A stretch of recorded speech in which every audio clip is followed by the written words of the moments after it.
Anybody know what's going on? Like the camera's frozen.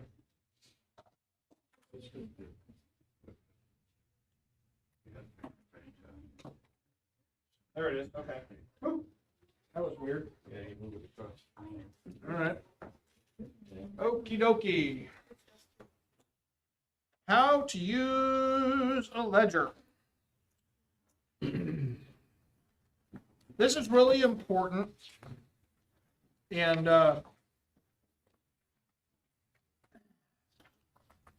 we're talking about counseling here. And I know maybe some of you are taking this just for your own learning purposes, but if we're counseling people on finances, you explain everything you just said in counseling? Not necessarily. I might need to explain to someone in counseling, and as a pastor, I sometimes will counsel our teenagers as they're getting close to high school. I've had a number of them say, "Hey, would you talk to me about, my career plans and my, things like that?" So yeah, I will explain. I did this with our a bit of what I covered this evening. I actually preached in chapel here a while back, all right, to our academy, and trying to teach them that. I might sit down and explain how to pick a career, how to pick a job. Don't that type of stuff. And so trying to help them counseling wise. But I find that in our day, a lot of people don't keep a record of their finances. And you cannot operate on a budget if you don't keep a record. That's kind of foundational. So I'll say to people, now you need to operate on a budget. Okay, yeah, they make out a budget, but they don't keep a record. So guess what they don't do? Operate on a budget, because you can't. You can't operate on a budget.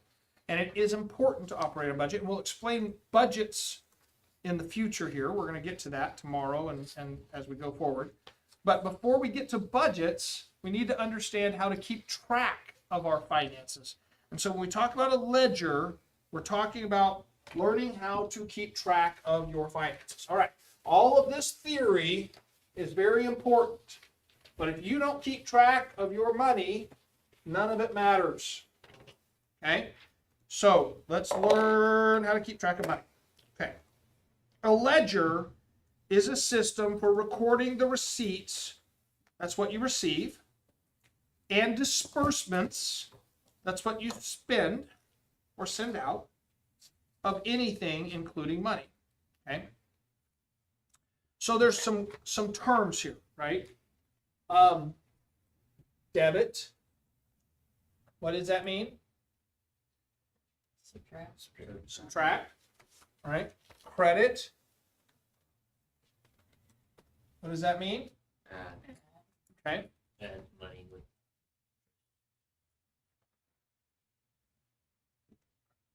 Got that? In a ledger, there's a debit column and there's a credit column. Okay. We might also sometimes call this the receipt. We receive money, a receipt of money. Fill it out, receive it. Okay. Or we might call it a disbursement. All right. Sorry, this is a disbursement.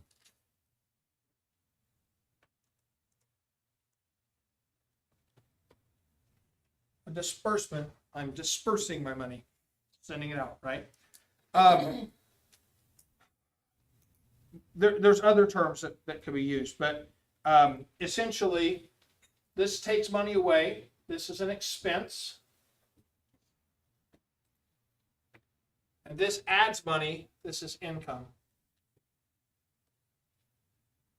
And those two words, expense and income, are really important.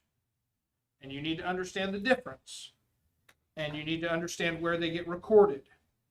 Expenses get reported as debits, subtractions to your ledger. And income gets reported as credits, additions to your ledger. Okay? So the receiving side of a ledger is called the credit side, that means you add to what you have, and the disbursement side of the ledger is called the debit side. That means you remove from what you had. And so you consider it like this. The debit card removes money from your account. Credit card adds money to your debt. Okay? But adds money in theory, okay? So a basic ledger is what's used to keep account of your money in and out, right? If you were operating in a retail store, let's say that, okay? You would keep a ledger of all the goods in and out. Okay, so ledgers are more than just for your bank account. It's how you keep track of anything coming in and going out. Brother Philip works at Walmart, right? Somewhere in Walmart, in that store, there's a ledger system. And as goods come in off the loading dock, they're recorded that they've come in, scanned, right? Boop, boop, boop, boop, boop, that they've come in to the store. They're recorded as incoming.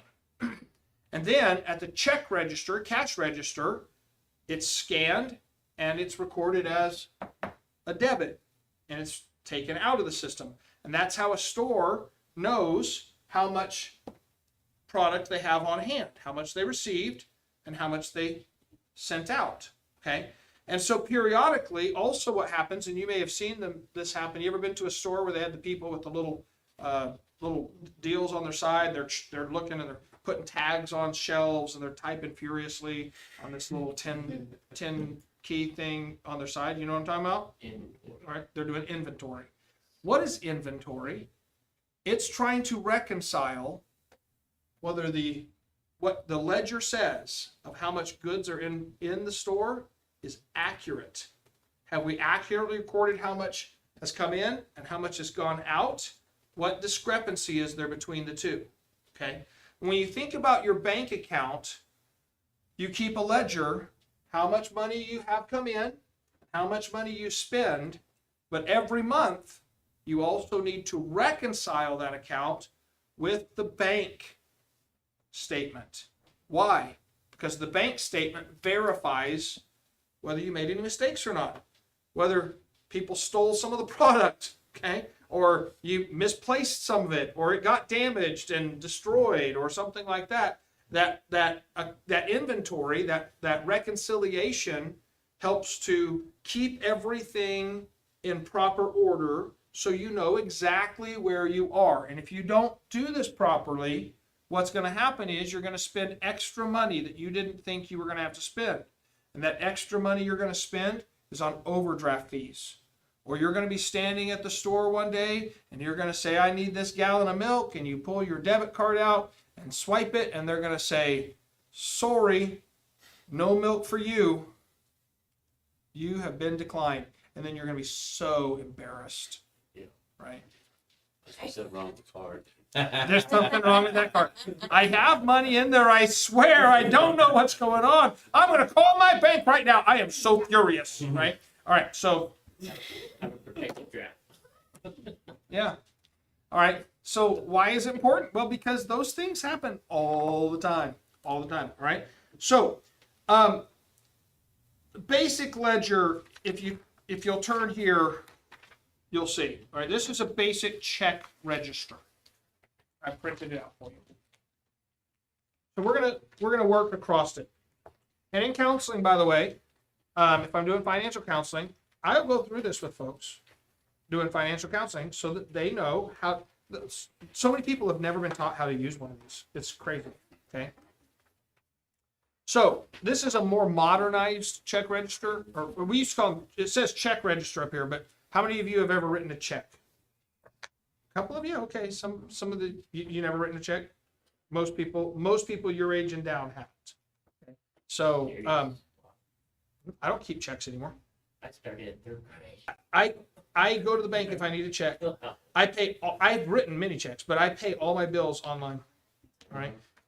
So all my bills are auto deduct payments, and I don't ever write checks anymore.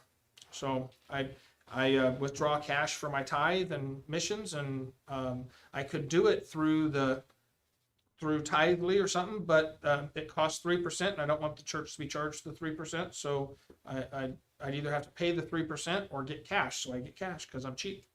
All right. So that's my process. All right.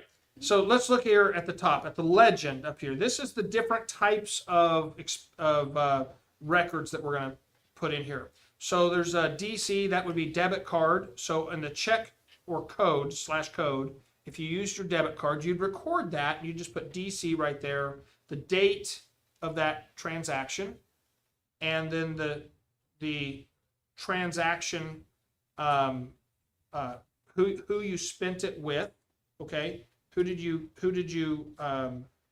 pay that to, and then the description. What was it for? Now that can be very helpful for your budget. Okay, and we'll talk about that later when we get to budget. That can be very helpful if you can track what are you spending. So in other words, you can go to Walmart and buy all kinds of things, right? But if you're buying groceries and you only buy groceries on that particular thing, then you can record groceries right there. And then the next time you buy clothes. And I would really recommend, if you're going to really do a proper budget, that you separate those things apart, okay? Buy clothes when you're buying clothes, buy groceries when you're buying groceries. Say, well, that would take 2 transactions. It doesn't cost you any more, and it'll help keep your budget straight, and we'll get to that later, okay?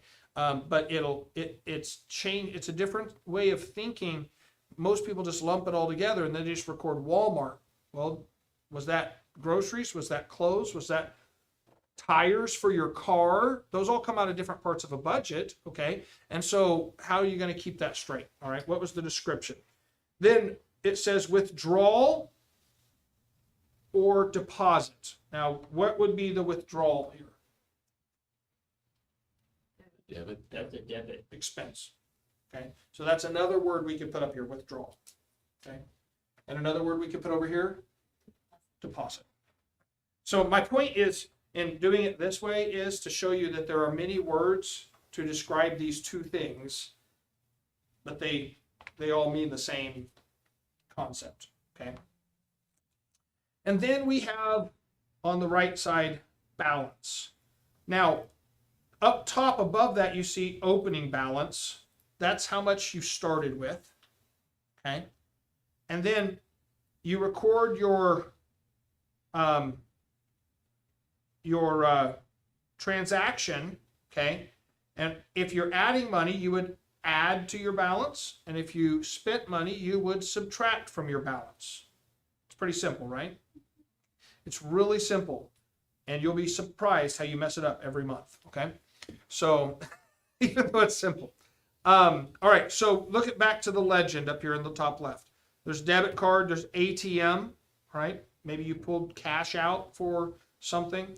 There's AD, automatic deposit. Maybe that's your check, ACH deposit of a check or something like that. Maybe your job auto. That's what happens here at the church. The church auto deposits my check.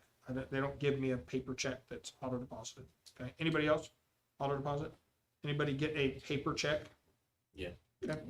So it can be either way, all right? But auto deposit, that would auto deposit, or if you take a check, that would be a CD, cash deposit. Okay. And then BP, online bill pay, right? So online bill pay would be like, OG&E, OEC, OKC, water, sewer, and stuff, trash, and stuff like that. Okay, so that's basic ledger. It has all of these different columns, and believe it or not, ledgers get way more complicated than this. This is very basic. This literally is cash in, cash out, but it's always this way. Cash out is on the left, cash in is on the right, all right? And then your balance is further over, okay? You might ask, why is there 2 amounts here, okay? Well, typically in a check register, traditional check register, this side would be your cents and this side would be your dollars, basically. I know that's a lot of room, right? That would be typical. Okay. All right. Does everyone understand what I just explained? Okay, I'm going to go around the room. I'm going to ask questions. Okay. What would be recorded in the first column? TJ? Be your check number, Or um, your legend, whatever, whatever it comes out, if it's your check or if it's, you went to the ATM. right. Okay. All right. This is a really hard one. What's in the second column, Christy? Sometimes that's harder than you think. Yes, I know. But what is The it? date, Of what? today, or the date that it happened. The date of the transaction. Yes. All right. That's important. The date of the transaction. Yes. Why? Because you need to have it recorded when this happened, because that's how it's going to be listed on your bank statement.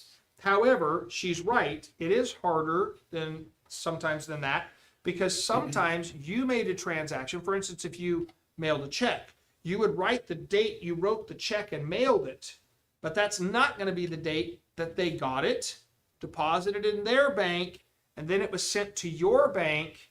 That date on the bank statement may be several days or a week or more later than yours.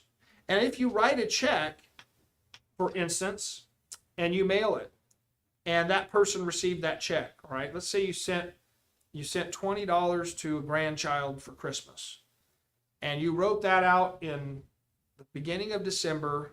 They don't get it until Christmas Day, and they open that check, and then they forget to take it to the bank.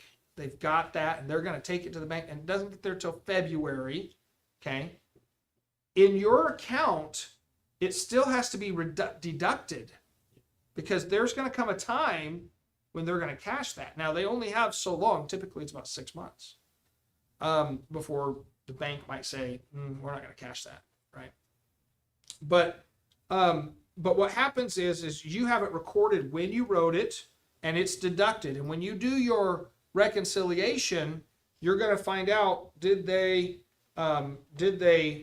cash it yet? Yes or no? We'll talk about that in just a minute. And then you can reconcile. Okay, or you in your reconciliation, you might show how much of your things that you sent out are still outstanding. Okay, and that's an important part. We'll get to that. All right, Joseph. Hey, you need one of these, Cameron. Joseph, what's column 3 for? What transaction, like what type of transaction? Say, like what you bought for like flow? Not that. Nope. It's who. Who did you make it to? Okay. Who did it go to?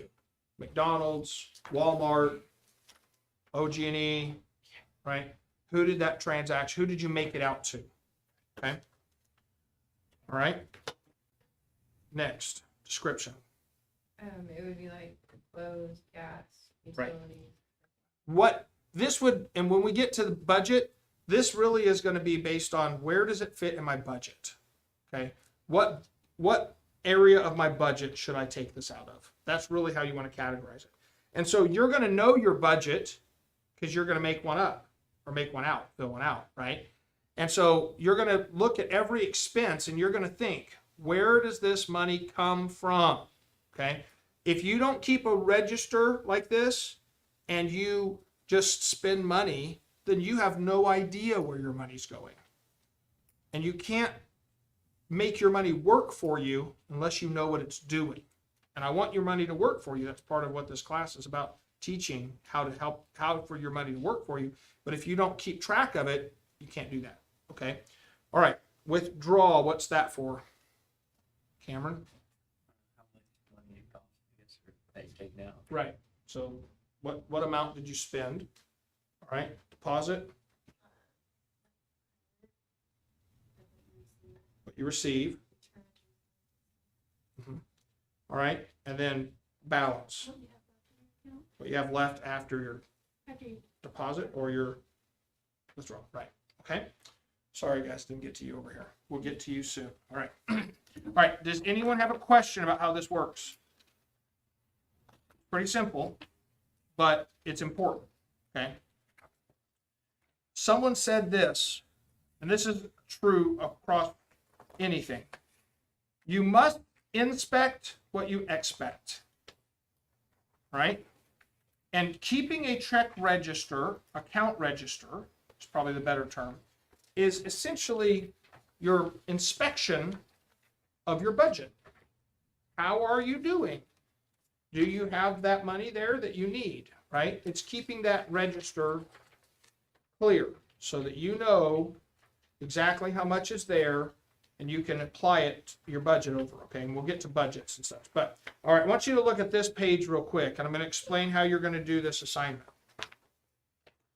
So, and I'm going to tell you this. You need to fill out all the data that you have. But you might notice there is some data missing, and that's on purpose because I'm me. Okay?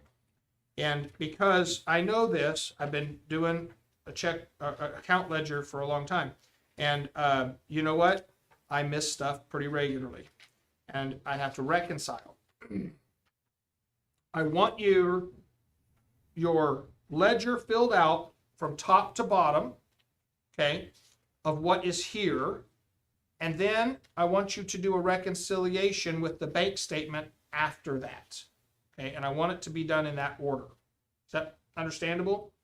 Okay, so let's talk about how you're going to do that. We have some, line number 1 is 4/1/24. So there's your date, right?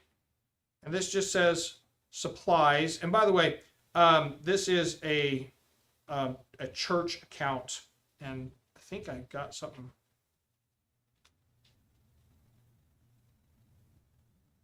Let's see here. Yeah. What happened is Debbie took one of our church accounts and she modified it. So some of this might seem a little odd, but that's what this is. Okay. So she modified it. She changed some things around, but that's what she Just looking started with. at bills out to eat, 456. I don't know what bill you got. I don't know either. That's probably a real one though. Where did you see that? It's That's 2894. 424. Oh. 24. Oh yeah, 450, probably cat food. All right. All right, so you're going to take the top here, you're going to write the date, right? There's some codes there. It says supplies. Where would supplies go here? You're going to fill in what information you have. If you don't have the information, don't fill it in, but put it where it should be. Where would supplies go here? Registered. Yeah, on your register. Where would it go? Oh, and descriptions. Description, right? And then there's the amount 5281, and it says that's a debit card. So how would you record the code? Withdrawal. Oh, sorry. DC, right? And withdrawal. 5281, right? And now what you're going to notice is you're going to start having deposits. The next one's a deposit. It's a cash deposit, and you're going to record it, okay?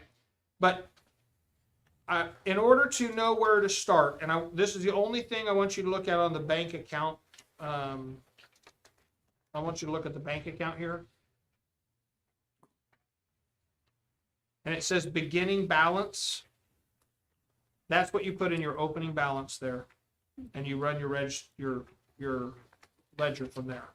Does that you see that? 5355. 5355.33. That's your opening balance. Okay. You put that up top here. Right? Now, don't refer to the bank statement again till you finish this paper completely on your So register. balance is $5,055. Wouldn't that be nice? Yeah. Yeah. Okay. I'm always very happy. With you? Yes. Doing good, bud. All right. Everyone understand? Any questions about how to do that? So you know what the opening balance is. Now everything else will be taking the information off of here that you have, all that you can, okay, and filling out this, okay, and then we're going to talk about reconciliation. Once that information is all recorded over here, okay, and you've done your additions and subtractions all the way down as you go through, you got 2 pages there to do that. Then you're going to go to the bank statement after that's done, okay? You've done all the adding and subtracting all the way down. Then you're going to go to your bank statement and you're going to reconcile those. Now, how do you reconcile? You lay that bank statement down beside this, okay? And you go to your deposits up front there, right? Deposit. And it says April 1 April, $539 deposit. You find that, and over here, you put a check mark by it. The deposit on this side, see that little column right there? Okay, a check mark beside it means it's been verified with the bank. The bank shows that they received this also. So you're going to put a check mark beside either the deposit or the withdrawal, and you're going to verify, and you ought to be able to have a check mark all the way down. But if there's something that doesn't have a check mark beside it, then that needs to be noted, okay? And when we do our reconciliation, we're going to have a place we put outstanding balance, meaning I've spent it, but it hasn't come out of my account yet. Clear? Now, as you go through this, there's a section for deposits, credits, and there's a section for checks, and they're in numerical order. So you'll go through and you'll verify each of those, and then on the back of this sheet, there is also the debits and withdrawals. Okay, and here's the thing. I want you to notice this. On debits and withdrawals, there's some information here that wasn't on the other one, was there? What information is present there that wasn't on the original, this sheet over here? What? Location. Where? Yeah. So what would that be listed under? Transaction.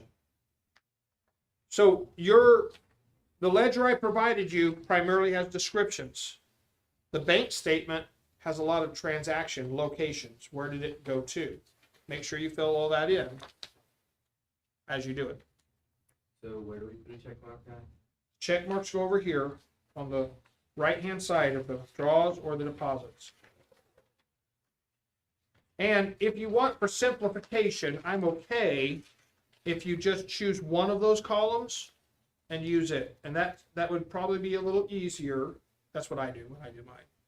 All right, I'll just pick like the middle column because I can see on either side, right? And I just put my check mark right there all the way down that column. That way it's easy for me to see if there's something that didn't go through my account. Okay.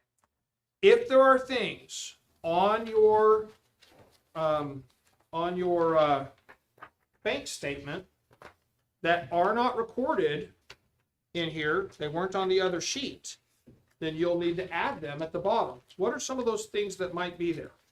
Well, go back to your bank statement and the first page.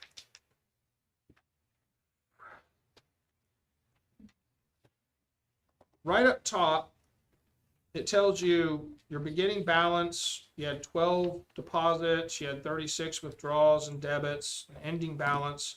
Then it says what? That's what the bank charged you for having that account.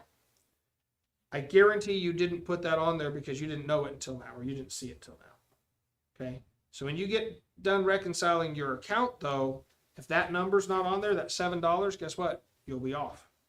Okay, and I have a master of that ledger, and I know exactly what it should be, according to Debbie. Yeah. All right, And so, so you want to make sure if there's something on here that wasn't on the other one, don't go, oh, they messed up. Nope, we didn't mess up. It was part of the plan, because I want you to be attentive when you reconcile, just like when you keep your records. Okay.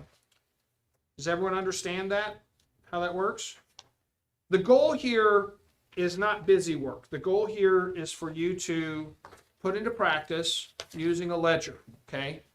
Keeping a record, because this is a key part of building a financial plan and making your money work, okay? Record keeping. Now, you don't have to be a professional accountant, but you do have to be proficient enough to be able to take care of your own account, okay? And one of the things I see that's a really big problem, and this is, let me say it like this. Guess where I do most financial counseling? It's not with marriage counseling. That's where I do most financial counseling, is when people are having marriage problems. And you know what the problem is? Nobody was keeping track of the money. They were just, it came in and they spent it, and then they had none, and then they were overdrawn, and then they couldn't pay their bills, and then they didn't know what happened. What happened? I'm not good with money. So then he says, well, I just turned it all over to her because I'm not good with money. And then guess what happens? She's stressed out because he didn't quit spending money. He just quit keeping track of it. Mhm. All right? And so she is stressed to the max. And she's like, I'm trying to take care of our finances, and he won't quit spending money, and he's doing this, and he's doing this, and now they're fighting, and there's conflict and stress in the marriage. Why? Because they just literally could have been solved if they would have kept a ledger. Just keeping a ledger can solve a lot of marital conflicts. Okay? Now, keeping a ledger is the starting point. Knowing how to make it work properly, that's a budget. We'll get to that. But keeping that ledger, it's more. So when I'm teaching on this, in marriage counseling, I don't do this portion. I don't go through this portion of marriage counseling class, do we? But it's super important.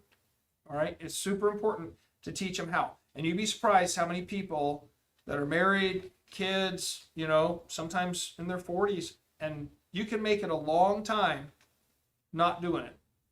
But you're going to have conflicts and stress and problems, right? And you can cover up a lot of them and pretend to be spiritual. And it doesn't make you necessarily unspiritual because you don't know how to handle finances, all right? But not handling finances well will make you unspiritual. Did that make sense? Yeah. Yes. Because stress will drive you to sin. Anger and frustration and all kinds of stuff. All right. And so it's really important that you learn how to do this. All right. Are there any questions about the ledger? Yes. Was this page intentionally left? So I'm going to tell you what happened is I printed and I saw that there was stuff on this. And I got to tell you, I don't think it matters. Okay. But I included it just in case it does. So if you figure out where it matters, you have it. All right. I was just checking. Yeah, I think what happened is it should have been Check the lines. somewhere on there. I think it's here. See that? Yeah, we're supposed to continue on.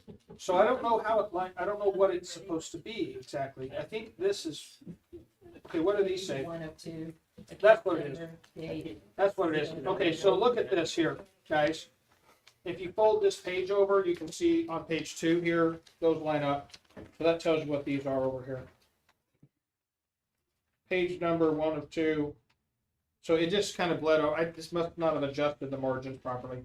So those numbers do matter, but they fold over like this to show you where, line up the lines, and that'll tell you what's what. Okay, if you're looking, I don't know if you can see this or not, but kind of fold over the first page of the bank statement, and or set your margins properly when you print it, because you're going to print it yourself online over there. So yeah, hey, we figured it out. Hey, Teamwork makes the dream work, folks. So just to make this clarified, when you put in your, you want the transactions here. This First. onto the ledger. Mm-hmm. Okay. Now, question, what if the description and everything doesn't match the description that you have here? It is close enough that you won't have that problem. Okay. Your description is not going to be on the other side because the description's what I spent it on or whatever, but the amounts will line up. Okay.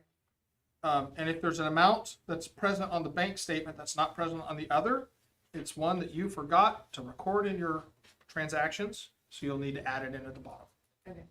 So we're doing this now or Talk loudly. we're doing this now or are we doing this later? This is your homework, so you're not going to do it right now. Yeah, this is your homework. When are we supposed to forget about it? When you turn your stuff in, just turn it in when you turn in your class notes and such at the end of the class. Okay. Any other questions? Are you nervous? That's why I'm monitoring. Monitoring, yeah, I don't have time to do. that's fine. Yeah, if you're not taking it for credit, you don't have to do it. It's just this is required for credit. So, all right, I might do this next week. I still want to do, but you do whatever your mom tells you to do. Even though he's 18, I've heard that. So, Mom, I'm 18. Yeah, I still, Yes. I still have to do whatever my wife tells me. I plead the fifth. I still want to work it and probably have you look at it. Yeah, I'd be more than happy to look at it. Yeah, okay, sounds good.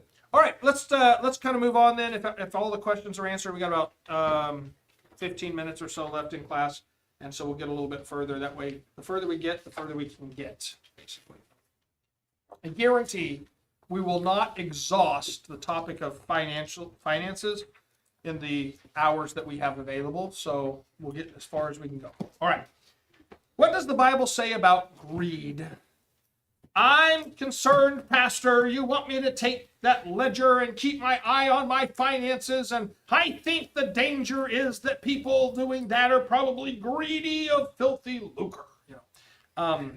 Say, that sounds absurd. I'm going to tell you, I've heard more absurd things about finances, all right? So before we go any further, let's take a minute and give biblical warnings about our affections. This is a big statement. God is not against you having or using money. Oh no, money is the root of all evil. That's not what it says. The love of money.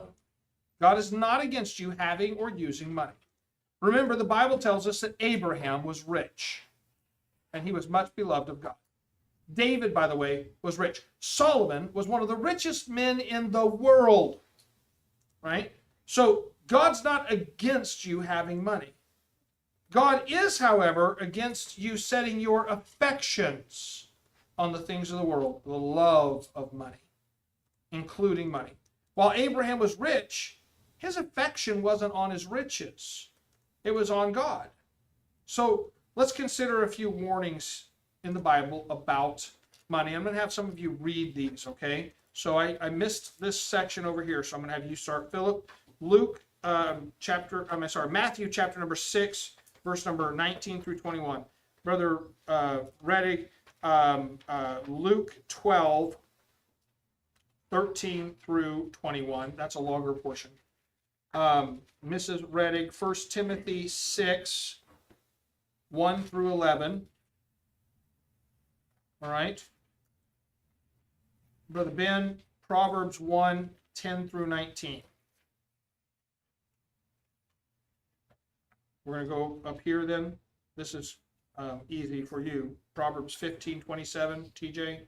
Christy, Proverbs 21, 25 to 26. Isaiah 56, 10 through 11. Got that? Ezekiel 22, verse 12 and 13. Ephesians 4, 17 and 19. Joseph, it's you. 22, I'm sorry. 12 through 13. Ephesians 4, 17 to 19. Jessica First Timothy 3, 1 through 5. And Abriana, 1 Timothy 3, 8 through 9. Okay. You can tell me one, Timothy 19? Proverbs 1. 10 through 19, yes. Okay. All right. Read quickly so we can get through all of these passages before we go tonight. Okay. So what's our topic? What does the Bible say about greed? All right. So let's go. Luke, what do we say? No, Matthew 6. Matthew 6, 19 through 21. Lay not up for yourselves treasures upon earth, where moth and rust doth corrupt, and where thieves break through and steal. But lay up for yourselves treasures in heaven, where neither moth nor rust doth corrupt, and where thieves do not break through nor steal. For where your treasure is, there will your heart be also. All right. So this is a warning about our affection for earthly things, our love for those things. Here's a warning about greed. Luke 12, 13 through 21. And one of the company said unto him, Master, speak to my brother, that he divide the inheritance with me. And he said unto him, Man, who made me a judge or a divider over you? And he said unto them, Take heed and beware of covetousness. A man's life consisteth not in the abundance of the things which he possesseth. And he spake a parable unto them, saying, The ground of a certain man brought forth plentifully. And he thought within himself, saying, What shall I do, because I have no room where to bestow my fruits? And he said, This will I do, I will pull down my barns and build greater, and there will I bestow all my fruits and my goods. And I will say to my soul, Soul, thou hast much goods laid up for many years, take thine ease, eat, drink, and be merry. But God said unto him, Thou fool, this night thy soul shall be required of thee. Then whose shall those things be which thou hast provided? So is he that layeth up treasure for himself, and is not rich toward God. Warning about greed. Boy, what a terrible warning. Okay. How about this? You should never follow a leader who encourages you to seek getting rich. And this is a warning. You're going to have people who come along and try and get you involved in get rich quick things, multi-level marketing things, who push you that about, boy, you could get rich and you follow me and we'll get wealthy. Listen to this warning about that. Go ahead. Let as many servants as under the yoke count their own masters worthy of all honor. Let the name of God and his doctrine be not blasphemed. And they that have believing masters, let them not despise them, because they are brethren, but rather do them service, because they are faithful and beloved, partakers of the benefit. These things teach and exhort. If any man teach otherwise, and consent not to wholesome words, even the words of our Lord Jesus Christ, and to the doctrine which is according to godliness, he is proud, knowing nothing, but doting about questions and strifes of words, whereof cometh envy, strife, railings, evil surmisings, perverse disputings of men of corrupt minds, and destitute of the truth, supposing that gain is godliness. There it is. From such withdraw thyself. But godliness with contentment is great gain. For we brought nothing into this world, and it is certain we can carry nothing out. And having food and raiment, let us be therefore content. But they that will be rich fall into temptation and a snare, and unto many foolish and hurtful lusts, which drown men in destruction and perdition. For the love of money is the root of all evil, which while some coveted after, they have erred from the faith, and pierced themselves through many sorrows. But thou, O man of God, flee these things, and follow after righteousness, godliness, faith, love, patience, meekness. Boy, what a pertinent admonition on this topic, right? That was 1 Timothy 6, 1 through 11. All right, here, we're going to read Proverbs 1, 10 through 19, and the topic here is this: don't follow companions that are seeking to get rich. All right, so the first one was don't follow leaders who are trying to push you to getting rich. This is about companions that are seeking to get rich. Go ahead. My son, if sinners entice thee, consent thou not. If they say, Come with us, let us lay wait for blood. Let us look privily for the innocent without cause. Let us swallow them up alive in the grave, and whole as those that go down into the pit. We shall find all precious substance. We shall fill our houses with spoil. Cast in thy lot among us. Let us all have one purse. My son, walk not thou in the way with them, refrain thy foot from their path, for their feet run to evil and make haste to shed blood. Surely in vain the net is spread in the sight of any bird, and they wait for their own blood, they look privily for their own lives. So are the ways of every one that is greedy of gain, which taketh away the life of the owners thereof. Greedy of gain. Come with us. Let us have one purse. We're all going to get rich together. All right? What was the reference on that? That's one? Proverbs 1, 10 through 19. Thank All right?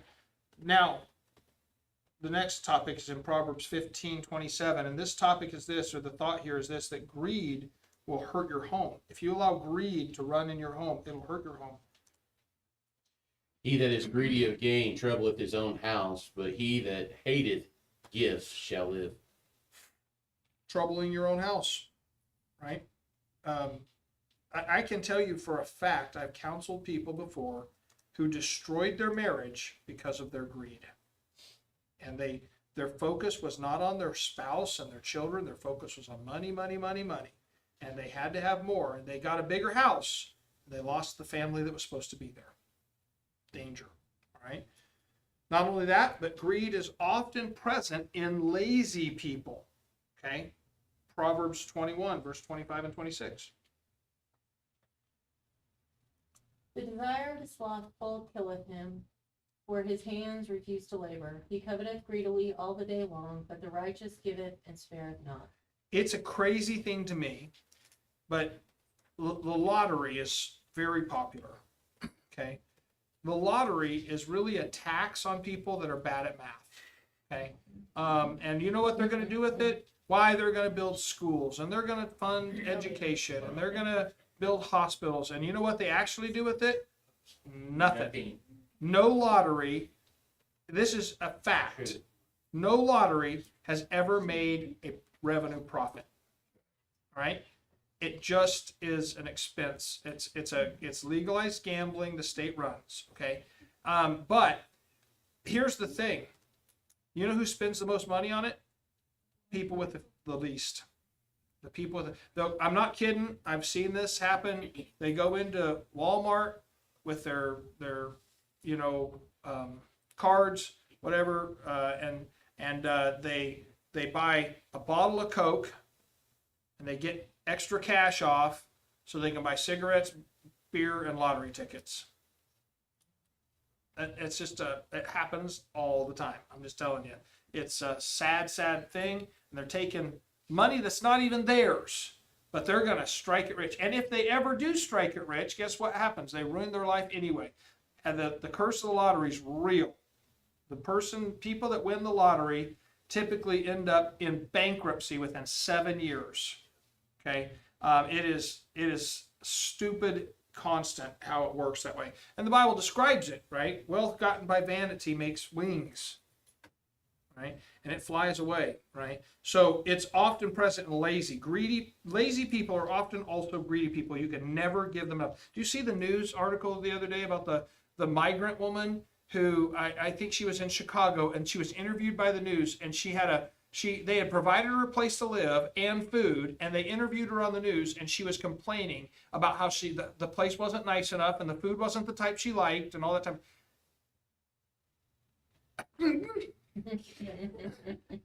Right? But that's always the way with lazy people. They're never satisfied with what other people have done for them. It's crazy, but it's true. And, industrious people don't complain much.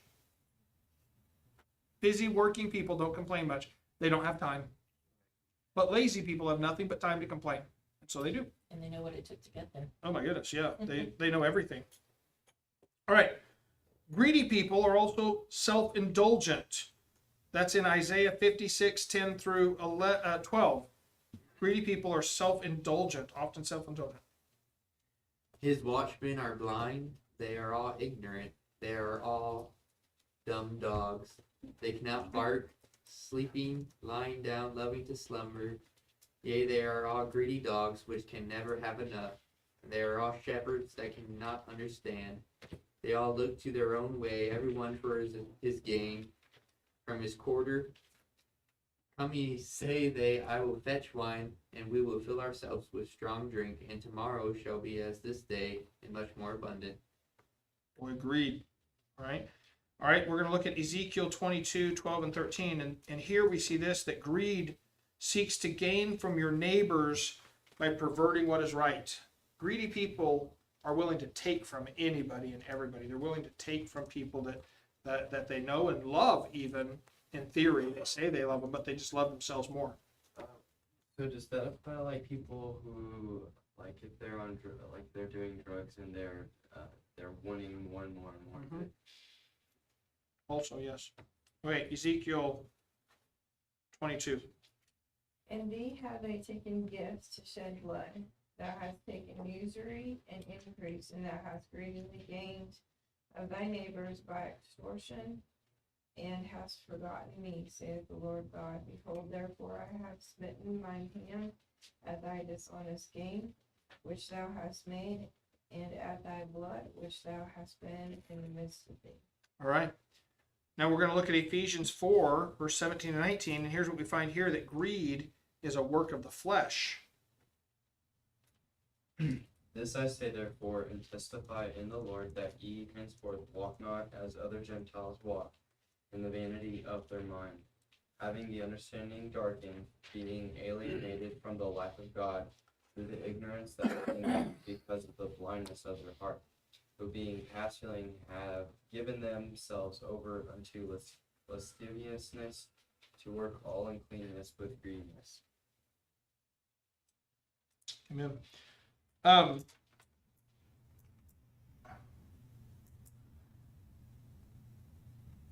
1 Timothy 3, verse 1 through 5 is the next passage. And here, this is a description of the qualifications of a pastor. All right, hear what it says concerning pastors and greed.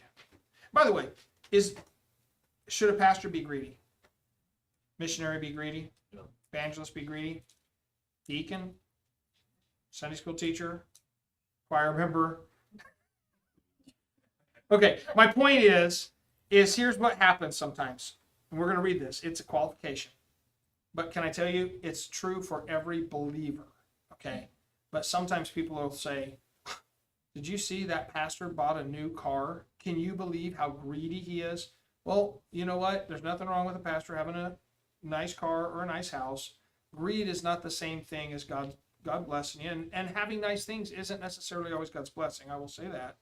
But greed is where we turn our heart and our affection toward things instead of the Lord, right? And we use, and here's the danger in ministers, that they begin to steal from the people of God for their own pleasure and keeping to themselves, right? So it's not, should a church make sure that the pastor stays poor so they know he's not greedy? No. But should a pastor seek after getting more and more than he can get? No, right? So there's a balance in our heart, isn't there?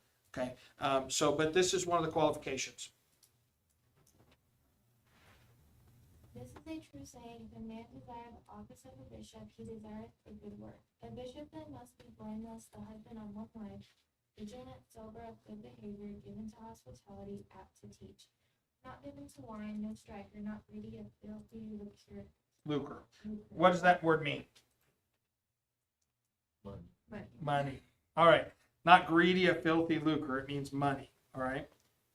Go ahead. But patient, not a brawler, not covetous, one that ruleth well his own house, having his children in subjection with all gravity. For if a man know not how to rule his own house, how shall he take care of the church of God? All right, great. This applies not just to pastors, it also applies to deacons. This is 1 Timothy 3, 8 through 9. Likewise must the deacons be grave, not not given to much wine, not greedy of filthy lucre, holding the mystery of the faith in a pure conscience. Okay. And like I said, this applies to every one of us as believers. We've seen enough verses on that, right? But it's also specifically called out, pastors. In other words, if you see someone, and please get this idea. Can someone become greedy? Yes, that's possible and can disqualify themselves from office of a deacon or a pastor. That's true. But more appropriately, these verses should probably be taken as when you're considering someone to be a deacon or a pastor, examine them. Are they a person who is greedy? Are they after money? If so, they're not qualified to fill the office. Okay, and so it needs to be examined both ways, but primarily, most of the time, it would be a question of, is this something that's already in a person, that they are a greedy person? All right, and then here's a final one, and I'll read this in Jude, verse number 11 to verse number 13. Jude 11 through 13. It tells us this, that false teachers often abuse the people of God to satisfy their own greed. And he says, woe unto them, for they have gone in the way of Cain and ran greedily after the error of Balaam for reward. And what is the error of Balaam? The error of Balaam was that he began to say, hey, here's how to help him. Here's how to get him to walk in the flesh. Here's how to get him to compromise with the world. And so he said, these false teachers are looking for ways to compromise with the world, ways to put aside holiness and separation for greed. Okay, can I tell you something? This movement we have in our day that despises holiness and looks to make the church look like the world is primarily motivated by greed. It's primarily motivated by they want bigger buildings and bigger crowds, and they want to be able to then have, what's going to happen? Oh, bigger houses and bigger cars and better clothes and all that. And all of that's part of that whole culture. Okay. And that's what they're doing. They're running greedily after the error of Balaam. If we compromise with the world, we can receive reward. And that's exactly what Balaam taught. And you can read those other verses, but that's the gist of that passage. Okay. All right. So that's where we're going to stop tonight. And you have assignments. If you have an opportunity to work on them, that's fine. You don't have to have them done by the end of the week. You do have to have them done by the time you turn your notes in to get your grade and all that type of stuff, and you turn it in with it. Okay? And so we'll pick up there tomorrow, 6 p.m., same bat time, same bat channel.